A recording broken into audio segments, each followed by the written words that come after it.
Hello students, and welcome back to another interesting journey, yes, a theatre journey of the traditional and classical forms by contemporary theatre directors. It is very interesting. A source book for the various forms of performance in India is invariably Bharat's Compendium, the Natya Shastra. One striking feature of the Natya Shastra or theatre from the beginning is its intimate connection with dance, an integral part of theatre. For example, in Harivamsha 200 AD, we meet with an expression like Natakam Nanrutya, they danced a play.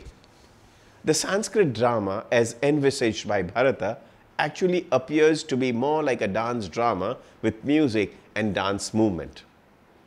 By the time of Rajshekhar Kapura Manjari, that is about 1000 AD, it is evident that pure dance drama had given place to musical plays, which was perhaps known earlier but had not become very popular with dramatists. The growth of the musical play later on generally determined the dance drama forms of the regional languages in the later medieval period. Karpura Manjari therefore presents before us a kind of drama which was very much akin to what is today known as operatic dance drama. The classification of many minor varieties of theatre, that is the Uparupakas, in the post-Bharata age derived from the principles laid down in the Natya Shastra includes the Chitra Kavya, which appears to have provided the inspiration to some writers and composers to model their work along the similar lines. Jayadev Geet Govind is an excellent example of Chitra Kavya and is exercised a far-reaching influence on the development of Uparupaka. Sorry. Sej pachal le upar nahi cha. Okay. Is an excellent examples of Chitra Kavya, and it exercised a far-reaching influence on the development of Rupaka forms in succeeding times. It has not only inspired numerous Sanskrit imitations but also led to a flowering of a class of musical dance drama in local languages, sometimes mixed with Sanskrit in different parts of the country.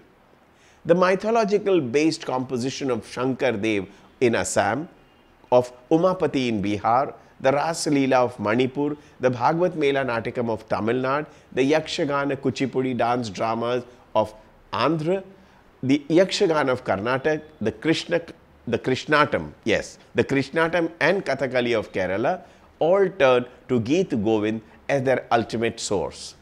In these dance drama traditions and folk traditions which developed later on, such as Ras Leela of Braj, Nautanki of Uttar Pradesh, Tamasha and Lavani of Maharashtra, Terukuttu of Tamil Nadu, Jatra of Bengal, Orissa and Manipur, and Ram Leela of Varanasi, the presentation employed music and dance, songs and bodily movement to carry the story further.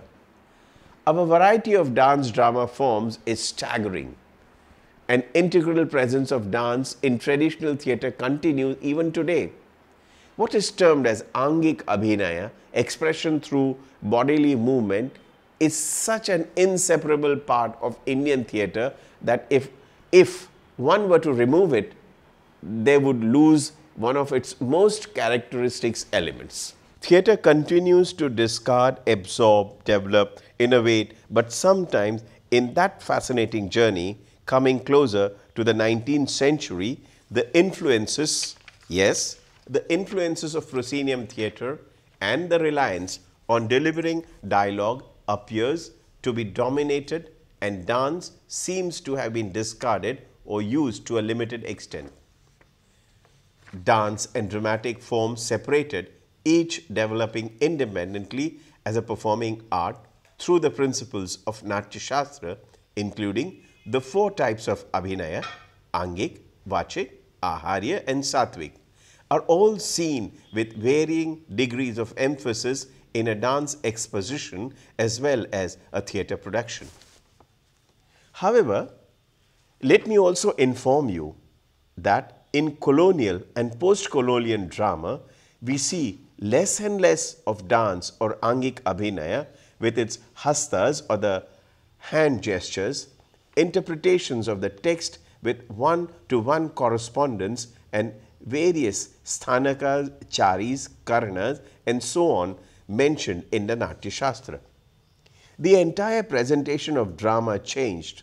The dependence on vachik abhinaya, delivery of dialogue with familiar gestures, taking theatre on an altogether different course in which the dance forms with which Indians were familiar had little or no relevance. Friends, later after independence, a growing awareness of our vast cultural heritage, the formation of Sangeet Natak Academy, the National School of Drama, the search for roots in terms of indigenous theatre forms, the exposure to various expressions of living traditions of the folk theatre, the encouragement given by the Academy to new plays incorporating these forms and experimentation led theatre workers and directors to explore how folk or traditional or classical and neoclassical dance forms could be used in their presentation.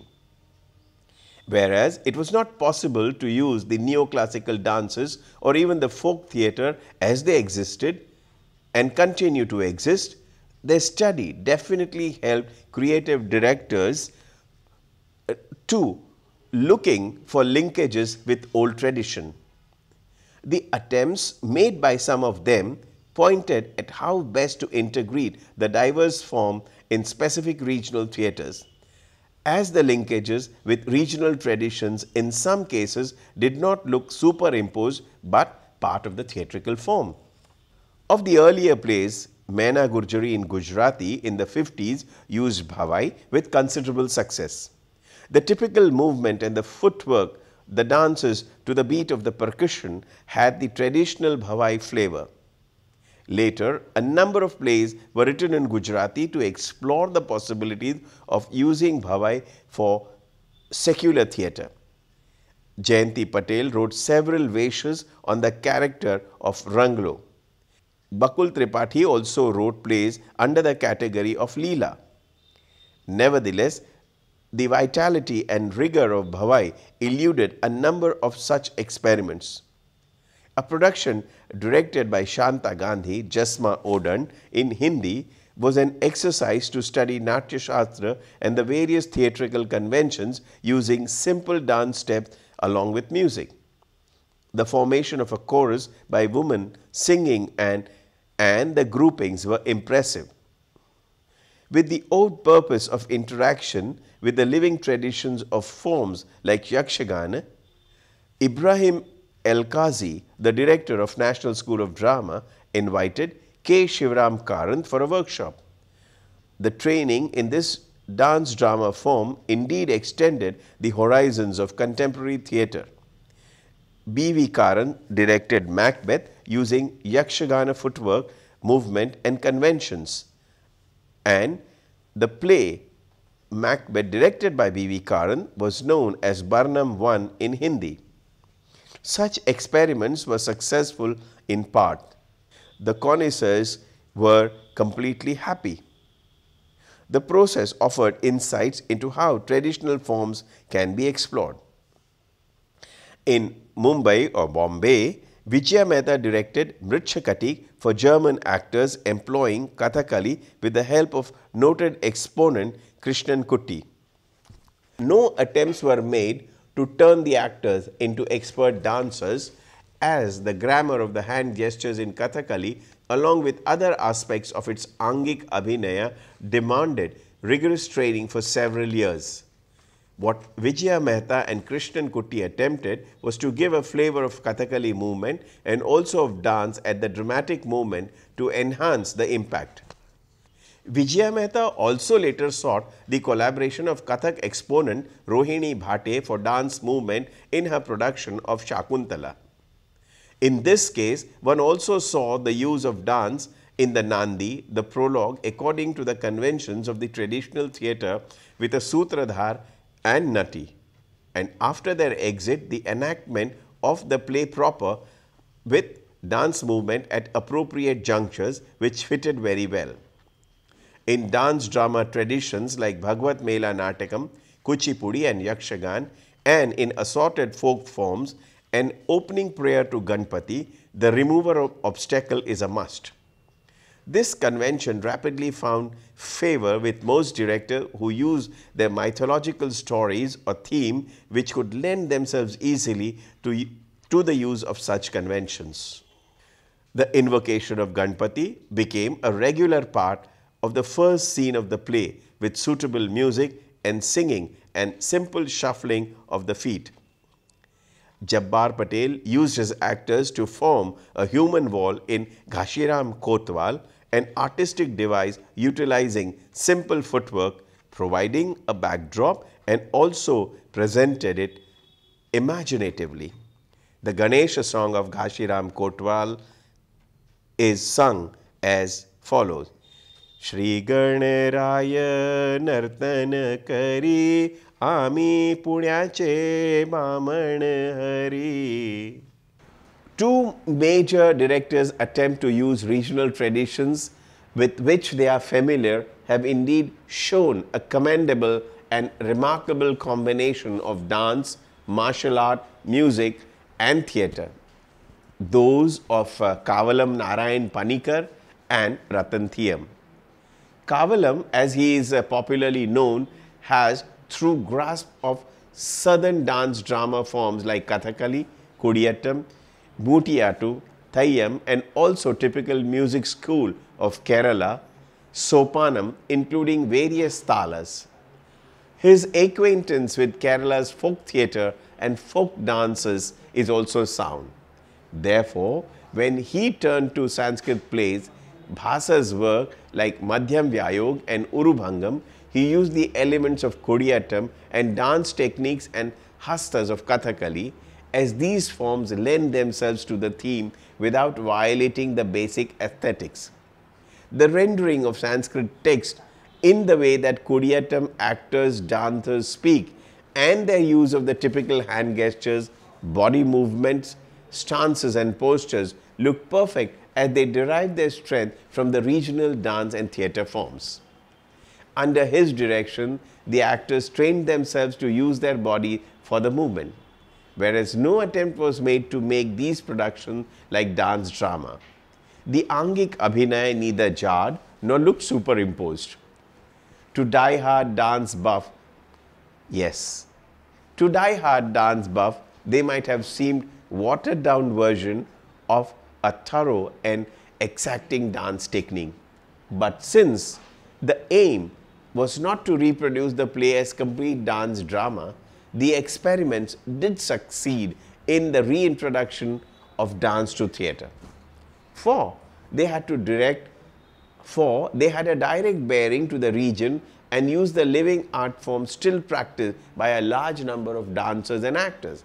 In Urubhangam, Kavalam used the huge mask and costume of Thayyam with sensitivity and imagination, which made the character of Duryodhan acquire a new dimension. In Karim Kuti, he applied Malayalam folk theatre convention that blended with the theme and dramatic presentation.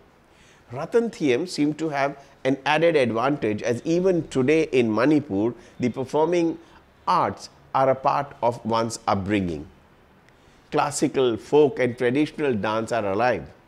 Everyone learns dance as a child, plays instruments and sings. There is hardly any social occasion in Manipur which is not celebrated with dance and music. The dominant Vaishnava faith coexists with earlier tribal modes of worship and a strong martial art heritage.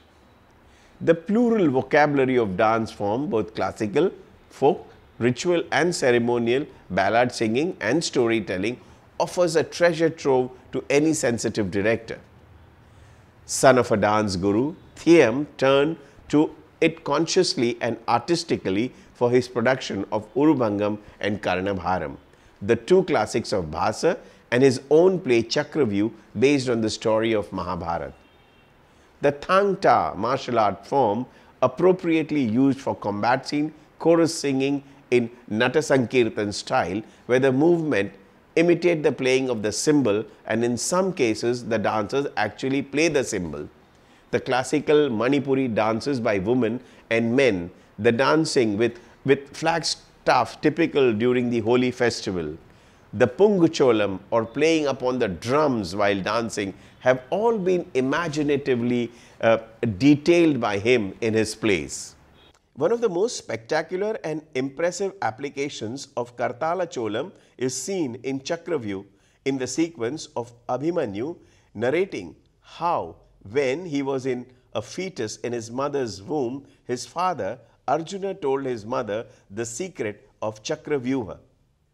Depicted in flashback, Subhadra and Arjun are on a platform in front of which are 7 actors forming a circle in blazing red costumes playing cymbals.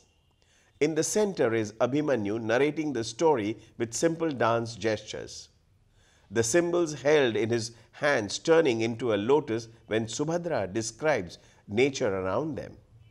When at the climax movement, Arjuna tells her the secret of how to come out of the military formation, Subhadra falls asleep and Abhimanyu in the womb is unable to listen to his father's words. The 7 dancers' cymbals rise to a crescendo and with the cry of Abhimanyu requesting his mother not to fall asleep. The use of Kartala Cholam is at its imaginative best. Another extension of the tradition with contemporary sensibilities occurs in the final scene of Karnabharam, where Karna drives off in his chariot to the battlefield. The horses are suggested by 4 Pungacholam dancers playing drums, their beat creating the sound of the hoofs of the galloping horses, and 4 dancers on the side taking circular movement with drums in their hands suggests the rotation of the wheels. The understanding of traditional form and their creative usage set Ratanthiam apart from others who have been inserting dance into theatre. In his latest production, Tambulnu in Hindi for the National School of Drama students, Thiam succeeds in using Lai Haroba and Manipuri dancers meaningfully as the folk tale pertains to Manipur, whereas in Imphal, Karsui, which offers a critique of the present day political scenario and social malaise in Manipur. He uses traditional dancing for the contemporary in a simple manner as it lends itself to the song easily. In recent years, other directors from other parts of India have also used local dance traditions with considerable success. Like in Karnataka, you have B. Jayashree, a gifted directress who employs folk conventions in her productions like Lakshapati Rajanne Kathe. With Yakshagan dance movement and group formation, flashing torches in the hands of the actor, the choreographic sequence looks spectacular. The attempt is not an exact recreation of Yakshagana dance drama, but the source of inspiration is in tune with the thematic content. Neelam Mansingh Chowdhury, in her Punjabi production of Lorca's Yerma, uses dancing by Nakkals, female impersonators from North India. Anamika Haksar, in her Antaryatra, has a trained Bharatnatyam dancers playing the role of a courtesan and dancing a classical Bharatnatyam sequence without making it look like a dance performance. This production also features a Russian ballerina introducing an element of Western classical dance into Indian theatre, which itself has triggered off a controversy about hybridization. Dr. Gauri Ramnarayan, director, scriptwriter, is also the music composer who has used very successfully the dance, and that to classical dance, Bharatnatyam, Kathakali in her theatre production. So far, she has written and produced in her company, just as repertory, many plays such as Dark Horses 2005, Rural Fantasy 2006, Flame of the Forest 2007, Water Lilies and Shivani Patri 2008, Peacock Blue and One Day in Ashar 2009, Mathemagician and Through Sita's Eye and Sarpa Sutra 2010, Subverse 2011, Night's End, Sakhi and Yashodhara 2012. Rural Fantasy is a rollicking musical comedy based on a short story by Kalki Krishnamurthy and recalling the heights of Indian independence struggle. This play reimagines 1940s Tamil Nadu through music, dance, drama. Gauri's Sarpa Sutra brings together theatre, poetry, dance and music in allegorically revenge cycle that mirrors our lives and times. She uses this idiom to contrast the classical with the contemporary. Her questions are: what can dislodge us from customary apathy and indifference, if not theatre? What is the role of art in times like these? However, what Bharata conceived of Natya with dance as its integral element is perhaps no longer possible in today's theatre. No genius like Tagore is poised to storm the artistic world with innovative Nritya Natya like the ones he composed. Neither is it essential to fall back upon dance unless the director wishes to employ it as an artistic need. Those who, in their mistaken enthusiasm, use dance and music to link the traditional with the modern theatre have not understood its purpose. They have generally failed in their attempt. Yes, they have generally failed as their attempts appear as mere imitations of successful directors. In such case, the issue of invented traditions appears to be operating. The tradition of dance are not living traditions in all parts of India, and where they do not form part of the regional cultural expression, it is not necessary to use dance to build up linkages with roots. Such attempts are divorced from ground realities and consequently look superimposed. Still, an acquaintance with classical, traditional and folk dance always helps theatre actors and directors. But if dance is not used as an inevitable way of expressing emotions with sensitivity and propriety, it loses its relevance in theatre. Dance has a very special kinetic language with complex vocabulary of mudras which are a part of the classical form. Since India boasts of a rich dance heritage, the challenges it poses to theatre are inevitable and, as noticed in a few instances, have recently met with happy result. I am sure when you go out as performing artist out there in the vast expanse of performance stage, you are also going to use dance as one of the components of theatre. Thank you for being with me. Bye.